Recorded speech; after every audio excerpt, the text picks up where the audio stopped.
The McElvaney Weekly Commentary covering monetary, economic, and geopolitical news events. Inflation and financial repression. These are hobby horses here on the commentary.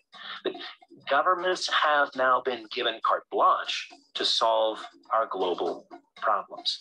And we're already seeing the inflation numbers. Last week, CPI, PPI, we've got new inflation numbers from China. It's sending a strong message that the solution suites chosen come with a variety of costs. The question is, are we collectively willing to pay these costs? Now here are Kevin Orrick and David McElvaney.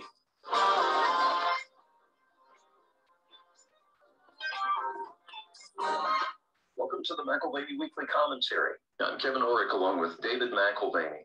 David, it's funny. It depends on what time of the week you look at something to see whether you should be alarmed or whether you should just go back and take a nap. Last week, volatility was spiking. China looked like it was melting down.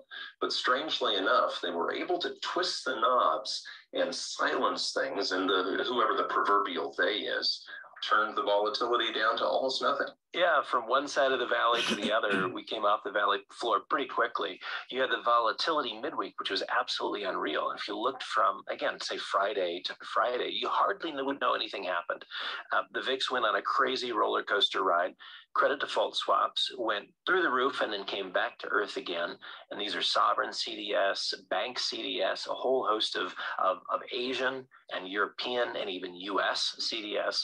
You know, and it was reminiscent to me. You've probably watched the Robin Hood cartoon.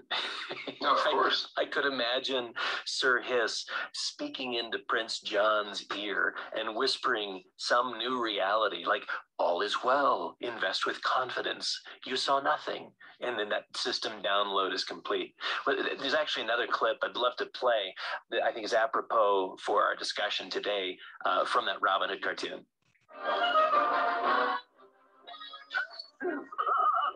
Taxes, beautiful, lovely, taxes, You have an absolute skill for encouraging contributions from the poor. To coin a phrase, my dear councillor, rob the poor to feed the rich. Am I right?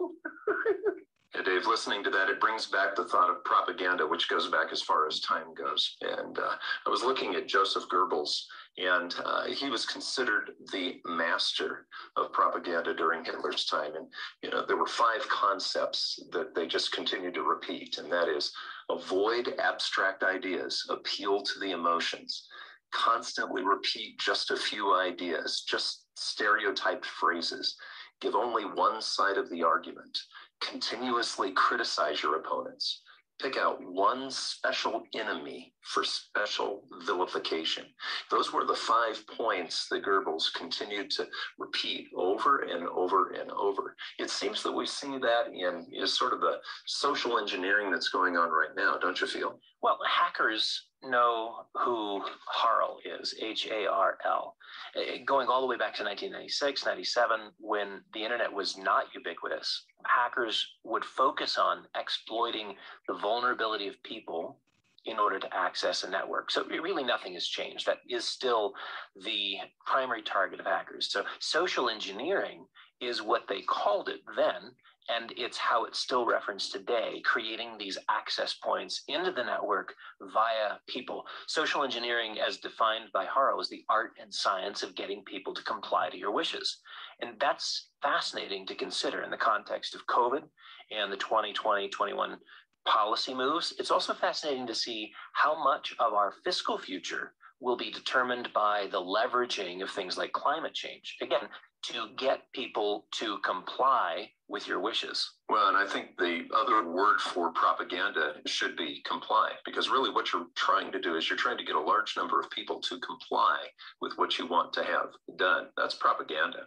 That's right. So to move a targeted audience towards compliance required creative social pressures which allow the target to feel that their decision exists in a believable situation, even though it's contrived. And again, this is orchestrated by the social engineer. A short list of methods would include a direct request of an individual to complete a task, just very simply, I need you to do this. Would you do this? Kevin, this happened this last week. Someone called our local bank and said, I need the access to David McElvaney's bank account. I'm not kidding. And this really happened. Just this last week. Just this last week, I was called by the fraud department, and I thought, how fascinating. Somebody just called and asked, right? And there was no compliance, obviously. But that's a method, is a direct request. But then there's also the creation of contrived situations in which case the individual is invited to play a part. So this is sort of contextualized compliance. And you're kind of doing somebody a solid by doing this and getting on board. And maybe even it opens up future opportunity for you. And these methods have elements of moral duty, of appeals to future benefits and advancement. Again, this is all laid out. If you want to read Harl's ideas on this, it's fascinating. But again, moral duty, appeals to future benefits and advancement, and the sense that they are one of many playing their part, not solely responsible for their actions. So what's described as diffused responsibility.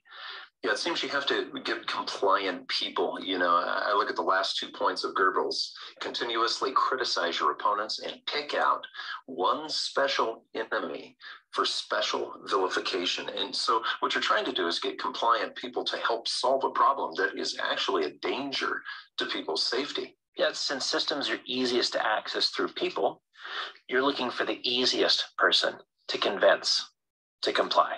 So, and then that will be unknowingly in whatever scheme is being laid out, right? So manipulation, the presentation of complex arguments structured into the groundwork that's laid by the social engineer, it ultimately relies on people that lack the depth of involvement in an organization or in a system to appreciate what's being compromised by their actions. So again, coming back to hacking literature, it points to less competent people being the best targets. And the opposite of that is trying to manipulate, let's say, the systems administrator who would really know the complexity, would appreciate, what's being asked of them and have some concerns and probably not comply. Unless, of course, the person who is hacking is more competent than the systems administrator and is able to pull the wool over their eyes. So if you're either trying to hack a system or you're trying to use propaganda, which in a way is the same thing, you want to avoid the person who understands possibly what you're doing. Yeah, people who obstruct social engineering in the system hacking context are thought of as non-compliant.